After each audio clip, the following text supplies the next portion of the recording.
Assalamualaikum warahmatullahi wabarakatuh. Welcome back to my channel.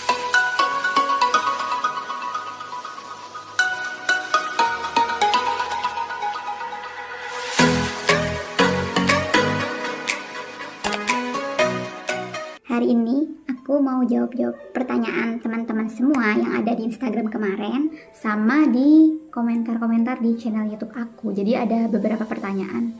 Nggak beberapa sih, sebenarnya banyak pertanyaan dari teman-teman. Tapi kali ini aku mau jawab di channel aku, di konten aku yang sekarang ini itu 12 pertanyaan dulu ya. Nanti aku jawab 12 pertanyaan dulu. Selanjutnya di konten berikutnya kapan aku ada waktu dan aku mau buat, nanti aku share lagi, oke? Gimana kabarnya semua teman-teman? Gak terasa ya, jadi sekarang tuh udah pembukaan NS ke-19, udah mau penempatan bahkan ya. Mereka udah pembekalan sekarang ini, mungkin bulan depan atau akhir bulan ini mereka sudah ada di tempat penugasan. Buat teman-teman yang masih jadi cadangan dan belum dipanggil juga, bersabar ya. Insya Allah tahun depan pasti dipanggil. Oke teman-teman, jadi kali ini aku mau jawab 12 pertanyaan. Pertanyaan yang pertama itu, kontraknya berapa lama? Jadi untuk masa penugasan Nusantara Sehat baik tim maupun individu itu masa penugasannya sama, yaitu sama-sama 2 tahun atau 24 bulan. Tapi nanti misalnya kalian kok masih rindu nih, masih pengen cari pengalaman lagi, pengen ikut Nusantara Sehat lagi, bisa. Jadi semua yang sudah mengikuti Nusantara Sehat tim itu nanti setelah purna bisa mengikuti Nusantara Sehat individu, tidak bisa ikut tim lagi. Jadi kontrak selanjutnya kalau kalian mau itu kalian bisa mengikuti Nusantara Sehat individual. Jadi sama saja, sama-sama Nusantara Sehat, hanya saja kalau yang kedua ini individual nggak sebanyak waktu kamu penugasan tim gitu ya. Dan untuk Nusantara Sehat individual itu biasanya tuh kelebihannya itu dia syaratnya udah boleh nikah, kemudian dia tuh juga bisa pilih lokus sendiri. Misalnya aku kan pengen di Sulawesi, di kementerian itu udah menetapkan wilayah A, wilayah B sama wilayah D misalnya yang bisa buat lokus kita. Nah kita nanti bisa milih itu gitu. Kita lanjut ke pertanyaan kedua. Pertanyaan kedua, berat badan dan tinggi badan mempengaruhi diterimanya NS atau tidak kak? Kayaknya dari dulu tuh nggak ada deh aturan buat berat badan atau tinggi badannya tuh harus ideal kayak atau harus minimal, misalnya perempuan berapa, laki-laki berapa, tuh nggak ada. Jadi tidak ada ketentuan tinggi badan dan berat badan. Pertanyaan ketiga, fresh graduate langsung bisa ikut Nusantara Sehat nggak kak? Atau harus ada pengalaman kerja berapa tahun? Oke teman-teman, jadi untuk mengikuti Nusantara Sehat ini tidak ada syarat harus berpengalaman. Jadi fresh graduate welcome, boleh mendaftar. Fresh graduate atau yang berpengalaman tuh boleh mendaftar semua. Yang penting itu tadi syaratnya harus lolos seleksi tahap 1 dan tahap 2. Jadi kalau kalian mau ikut Nusantara Sehat, lebih baik itu kalian punya pengalaman dulu. Tapi sambil menunggu, biasanya kan kalau Nusantara Sehat itu ada tahap-tahapnya. Nah kalian sembari menunggu pembukaan Nusantara Sehat, kalian bisa cari kerja dulu. Atau kalau misalnya nggak ada kerja, ya kalian bisa lah magang-magang kayak aku kemarin. Aku sempet jadi TKS atau tenaga sukarelawan di salah satu puskesmas di desaku. Jadi adalah gambaran-gambaran sedikit gimana kerja di puskesmas. Karena Nusantara Sehat ini kebanyakan itu penempatannya tuh di puskesmas gitu. Menurut aku pribadi, kenapa harus banyak pengalaman?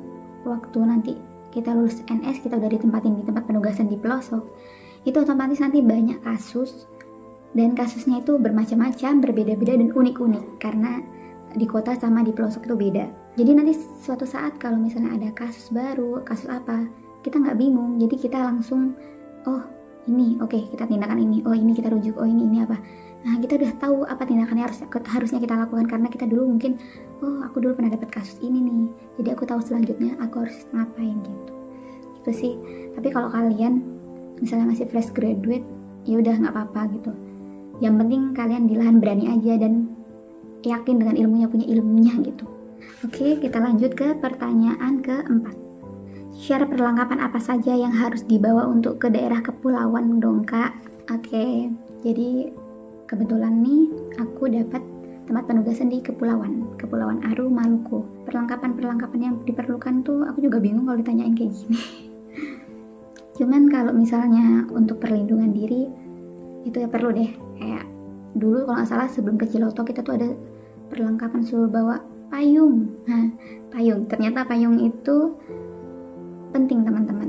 Khususnya daerah panas, daerah kepulauan kayak kita ini penting. Soalnya kenapa? Di daerah kepulauan ini tempatnya panas. Ya maklum ya di dekat laut kan panas. Jadi kita butuh payung. Terus kita butuh topi juga, topi atau jaket. Soalnya kenapa? Kalau misalnya nanti kita pergi pusling, kita pusling sekeliling turun ke desa-desa kayak aku sendiri nih, kita harus menggunakan kapal. Jadi kita menggunakan kapal kecil. Ya kalau kapalnya ada atapnya, kalau nggak ada, kadang tuh juga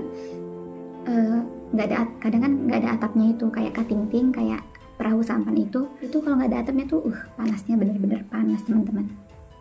Belum lagi nanti misalnya kita udah di desa, kita sweeping kayak aku kan bidan, jadi kita keliling cari ibu hamil, pemeriksaan ibu hamil ke rumah-rumah itu benar-benar panas gitu. Jadi kayak buat menjaga diri gitulah, bawa alat topi, payung, banyak bawa kaos soalnya panas, punya power bank. Menurut aku rekomen buat semua NS yang tugasnya di mana aja, soalnya rata-rata tempat penugasan NS kan ya ada listrik ya, adanya pakai mesin genset, dan itu paling hidupnya cuma malam aja. Case anti air buat HP penting, karena kenapa, nanti misalnya kita mau ke desa-desa otomatis kita lewatin lautan, kemudian center, kemudian kayak kalau Lampung sebenarnya kita butuh banget itu daerah kepulauan, tapi nanti kita bakal dikasih waktu kita selesai pelatihan di Ciloto, kita bakal dibekalin ke Lampung itu teman-teman. Tahun depan ada NS lagi nggak kak? Ada pasti. biasanya Setiap tahun itu rekrutmen Nusantara Sehat khusus yang tim itu ada 2-3 kali rekrutmen. Tahun 2021 itu ada 3 kali rekrutmen buat yang Nusantara Sehat tim. Kalau individual tahun ini lumayan banyak teman-teman. Jadi kalau Nusantara Sehat individu itu nggak pasti kapan bukanya, tapi terserah panitianya teman. Cuman ini kebanyakan tuh individualnya buka yang buat alumni. Kalau buat reguler tuh masih jarang, karena pembukaan NS itu kadang nggak pasti bulan apa. Berminat untuk mendaftar NS atau Nusantara Sehat, kalian bisa pantengin akunnya di website www.nusantarasehat.kemkes.go.id. kalau enggak Kalian bisa pantengin di Instagramnya Nusantara Sehat Official, nanti aku tag di sini. Nah, tapi sebelum NS buka, lebih baiknya kalian kalau mau daftar bikin akun dari sekarang. Karena kenapa? nanti Kalau misalnya kalian sudah mendaftar dari sekarang, besok kalau udah pembukaan rekrutmen, kalian tinggal melanjutkan sedikit yang belum aja yang kalian isi. Sedangkan kalau kalian ke akun ngisi berkasnya mulai dari awal lagi waktu udah pembukaan, biasanya tuh websitenya ngedown karena banyak yang mengakses. Jadi aku sarankan bikin akunnya dari sekarang. pertanyaan ke-6, Kak, kalau dinas ada teman bidannya atau gimana? Maaf ya banyak tanya. Oke, nggak apa-apa, aku suka kalau banyak ditanya-tanya. Jadi kalau dinas di Nusantara Sehat ini tergantung penempatan sih. Jadi aku di Kepulauan Aru ini alhamdulillah di puskesmas tempat aku ini udah ada bidannya 2. Jadi 1 PNS, 1 masih honorer, dan 1 aku. Jadi totalnya ada 3 bidan. Kita di sini saling kerjasama, saling bantu. Kita bagi program bareng, kita kerja bareng. Misalnya kita mau turun ke lapangan sweeping ibu hamil, kita bagi tugas, kita bareng-bareng turun, kita bareng-bareng pemeriksaan. Kalau ada pas ibu hamil juga, meskipun aku yang pegang program, nanti kakaknya juga bantu. Sebaliknya kalau kakaknya lagi ngejalanin program, kitanya juga bantu kayak gitu. Jadi kita saling ngebantu, saling support. Kalau untuk di puskesmasnya sendiri tuh hampir bisa dibilang jarang ada pasien ya teman-teman. Itu. Jadi kalau misalnya ada pun pasien 1-2 gitu, ya udah nanti yang kalau misalnya ada kakaknya berarti ya kakaknya. apa ada sih kak yang di Sendirian? Enggak juga sih. biasanya itu Di tempat kita penugasan itu udah ada yang bertugas, apalagi bidan tuh banyak. Udah banyak yang bertugas, terutama orang-orang yang pribumi di situ biasanya udah ada gitu. Kalian bisa minta bantu teman kalian gitu. Fresh graduate-nya kalian tuh punya pengalaman kerja waktu kalian praktek. Oke teman-teman, kita masuk ke pertanyaan ke-7. Kak, nanti kita dapat perlengkapan apa saja di Ciloto untuk dibawa ke Lokos? Jadi perlengkapan yang kita dapat dari Ciloto itu kurang lebih beratnya 4-5 kilo teman-teman. Jadi nanti misalnya kalian barang dari rumah itu kalau bisa kurang dari 20 kilo gitu ya, biar nggak over bagasi.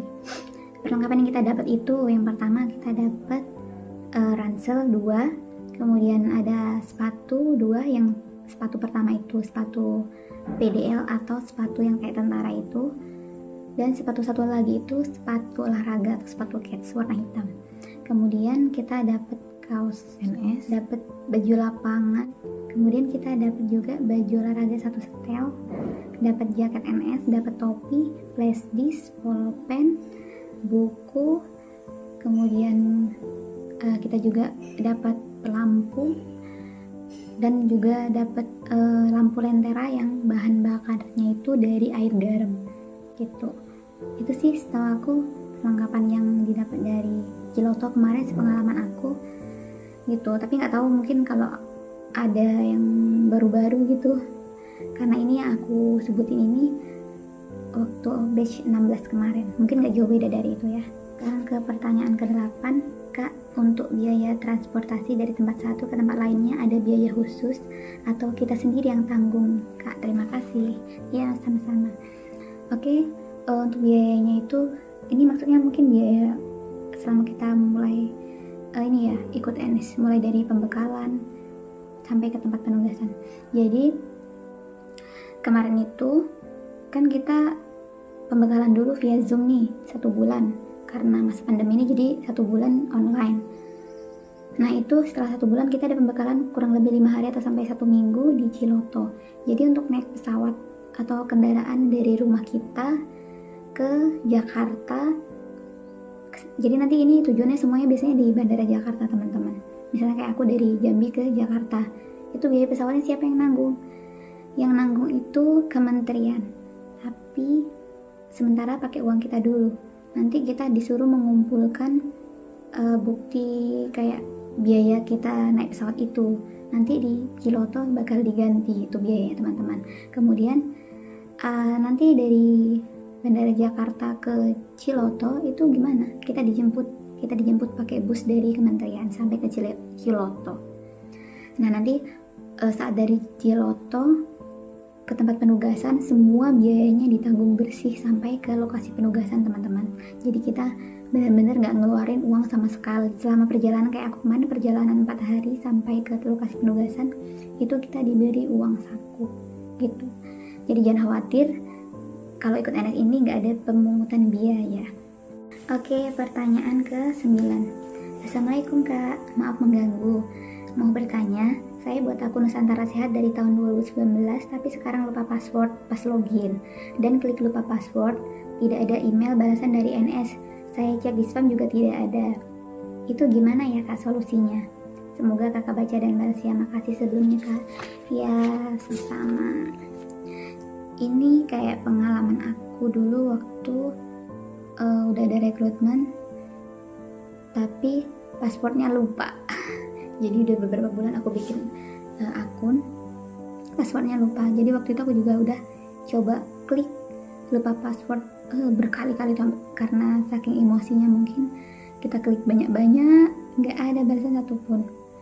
Nah, jadi teman-teman solusinya saat kita lupa password, kita klik lupa password itu, klik 1 kali atau 2 kali. Setelah itu sudah stop, jangan diklik lagi karena nanti bakal dibalas dari pusat. Kita bakal dibalas lewat email. Jadi misalnya hari itu juga kok belum ada balasan dari email, kalian bisa buka di spam. Nah misalnya nggak ada juga, kalian tunggu sampai besok pagi. Biasanya itu di hari yang berbeda tuh bakal dibalas, bakal ada jawaban password barunya gitu. Jangan diklik berkali-kali karena dari sistem dari pusat itu juga bakal bingung karena kita sudah mengkliknya berkali-kali gitu ya teman-teman. Nah waktu itu saya udah klik berkali-kali, akhirnya di hari berikutnya itu ada balasan password banyak banget. Akhirnya yang saya pilih itu password kiriman yang paling terakhir, dan akhirnya saya buka password itu, saya login di webnya Nusantara Sehat, itu bisa teman-teman gitu. Jadi itu salah satu solusinya dari aku sesuai pengalaman aku. Pertanyaan ke-10. Kak mau tanya, kalau misalnya ada ibu yang mau partus, apakah kakak sendiri yang bantu persalinan atau ada bidan senior yang bantu? Mohon dijawab Kak. Oke, jadi di lahan misalnya ada inpartu, ada partus, yang nolong ya kita. Kalau misalnya ada bidan senior, pasti bidan senior juga bantu. Misalnya ada dokter, ya pasti juga bantu gitu. Jadi namanya juga kita tim, jadi semua pasti dibantu. Nggak cuman bekerja sendiri kayak bidan desa gitu, enggak. tapi ya kayak bidan desa gitu. Jadi tenang, kita ada yang bantu. Misalnya ada impartu, pasti kan kita ada partnernya, ada temennya, jadi kita nggak nolong sendirian. Cuman kemarin sempat waktu aku merujuk itu aku menolong sendirian, itu karena dalam keadaan darurat gitu teman-teman. Oke, semangat, gak usah takut kalau kalian nolong sendiri gitu ya. Itu benar-benar bikin banyak, tambah ilmu, banyak pengalaman gitu, tambah pintar sih menurutku. Cuman kalau di sini kebetulan impartu kasus persalinannya sedikit karena di pelosok banget gitu, jadi mereka lebih ke mama biang, apalagi jarak dari desa ke puskesmas itu jauh sekali gitu. Kita udah berusaha, udah gimana pun caranya, tapi nggak semudah membalikkan telapak tangan, jadi butuh proses pelan-pelan ya. Doakan teman-teman. Kita lanjut ke pertanyaan yang ke-11. Kak, kalau yang pakai KIS bukan BPJS, apakah masih harus diaktifkan lagi? Jadi semua kartu kesehatan, kartu KIS, kartu sehat, atau kartu apa itu kan tentang kesehatan, itu semua sudah dialihkan jadi satu di kartu JKN, kartu BPJS yang warna hijau putih seperti ini teman-teman. Jadi semua sudah dialihkan seperti ini gitu. Jadi yang aktif yang bisa dipakai itu hanya kartu BPJS atau kartu sehat yang seperti ini gitu ya teman-teman.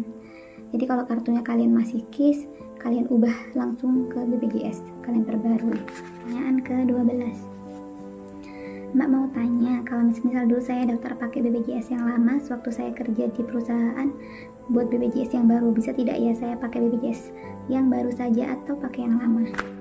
Oke teman-teman, jadi BPJS itu harus pakai yang aktif gitu. Jadi kalau misalnya kalian punya 2 BPJS, itu kalian cek yang aktif yang mana, yang tidak aktif yang mana gitu.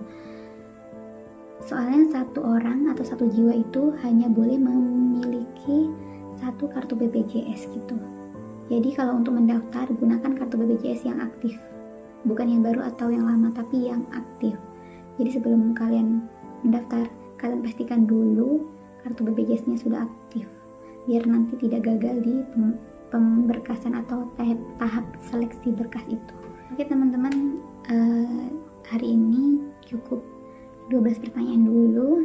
Nanti next time kalau aku ada waktu lagi, aku bakal jawab lagi pertanyaan-pertanyaan kalian. Teman-teman, itu tadi 12 pertanyaan dari kalian. Kalau misalnya masih ada pertanyaan lagi, kalian bisa tulis di kolom-kolom komentar di bawah ini ya teman-teman. Gitu. Oke, salam sehat, semangat para pejuang Nusantara sehat. Assalamualaikum warahmatullahi wabarakatuh.